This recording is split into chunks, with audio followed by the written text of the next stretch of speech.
मित्रों, मिथिला में जब प्रभु श्री राम द्वारा धनुष भंग हुआ तब परशुराम जी बहुत क्रोधित होकर गए।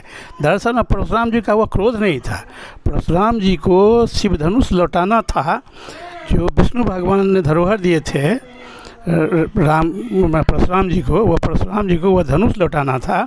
दूसरी बात कि राम का परिचय देना था दुष्ट राजाओं को और महाराज जनक को। इसी सब के लिए परशुराम जी आए थे, उस तरह का तेवर दिखला रहे थे।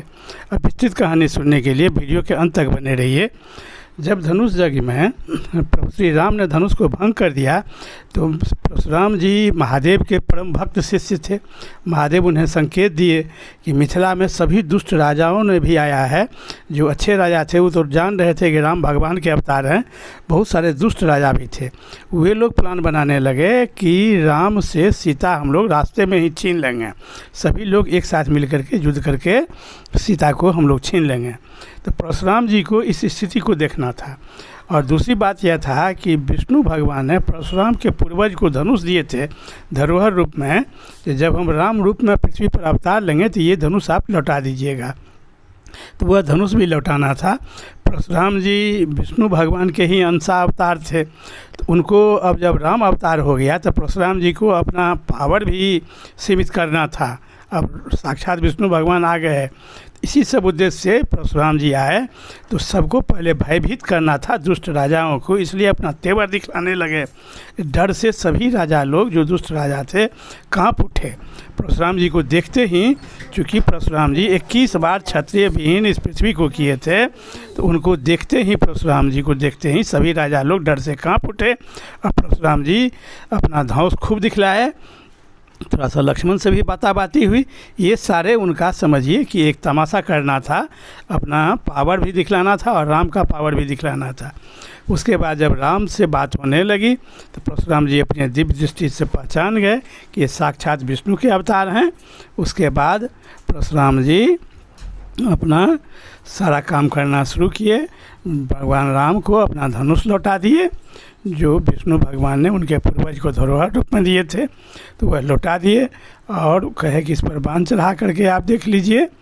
जो अपना अधिकार भी उनको दिखलाना था, अपना अधिकार भी सीमित करना था। तो भगवान राम ने जब उस पर बाण चढ़ाया तब उन्होंने पूछा कि अब आप बतलाइए मैं किसे नाश करूं? मन का गति से जो आपका आवागमन शक्ति है उसका नाश करूं कि आपने जो पुण्य लोक अर्जन किया है उसका नाश करूं? तो परशुराम जी का अपना पावर भी सीमित करना था, तो अपने पुण्य लोक का नाश कर देने के लिए तो प्रभु श्री राम उससे उनका भी नाश किए।